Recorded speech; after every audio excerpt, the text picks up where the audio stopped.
कल्पना कीजिए, एक ऐसा राजमहल जहां खुशियां ही खुशियां थीं, लेकिन उसी खुशी के बीच छुपा था एक ऐसा पल जो इतिहास को बदलने वाला था।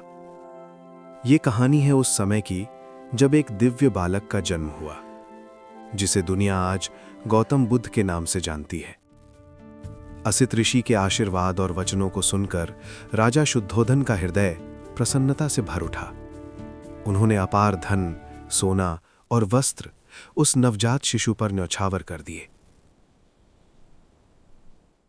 और फिर वो सब कुछ गरीबों में बांट दिया। पूरा कपिलवस्तु राज्य उत्सव में डूब गया। हर तरफ हंसी, आनंद और उत्साह का माहौल था।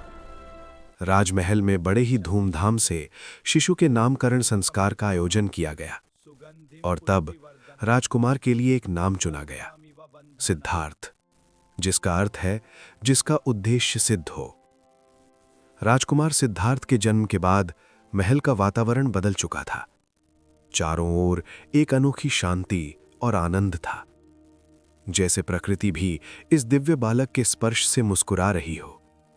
हल्की हल्की सुगंधित हवाएं महल के हर कोने में बह रही थीं और हर कोई उस शिशु को देखकर आनंदित हो रहा था। लेकिन समय कभी एक जैसा नहीं रहता। समय की गति बहुत तेज होती है और कोई भी इसे रोक नहीं सकता। महल में जहां अभी खुशियों की लहर थी, वहीं धीरे धीरे एक अनजाना दुख अपने कदम बढ़ा रहा था। कुछ समय बाद रानी महामाया की तबीयत बिगड़ने लगी। राजमहल में चिंता का माहौल फैल गया। खुशियां धीरे धीरे फीकी पड़ने लगीं। रानी को एहसास हो चुका था कि उनके पास समय बहुत कम है।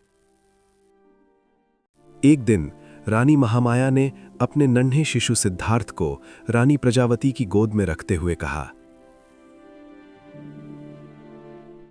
बहन, शायद अब मैं नहीं बचूंगी। ये सुनते ही रानी प्रजावती की आंखों से आंसू बहने लगे। उन्होंने कांपती आवाज में कहा, नहीं दीदी, ऐसा मत कहिए। रानी महामाया ने शांत स्वर में कहा, प्रजा, मेरी बात ध्यान से सुनो। मेरे पास अब अधिक समय नहीं है। रानी प्रजापति रोते हुए बोली, कहिए दीदी, मैं आपकी हर आज्ञा का पालन करूंगी। तब रानी महामाया ने कहा, ये राजकुमार सिद्धार्थ अब तुम्हारी जिम्मेदारी है। तुम इसे अपने पुत्र के समान पालना।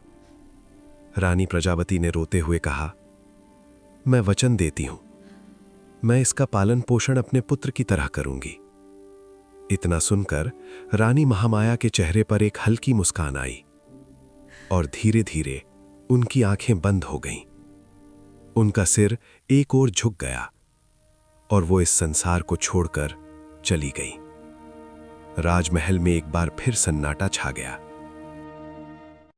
जहां कुछ समय पहले खुशियां थीं, वहीं अब गहरा दुख था। लेकिन इस दुख के बीच भी एक सत्य जन्म ले चुका था। एक ऐसा बालक जो आगे चलकर संसार को दुखों से मुक्ति का मार्ग दिखाएगा। वही बालक आगे चलकर बना गौतम बुद्ध, जिसने सिखाया अहिंसा, शांति और सत्य का मार्ग।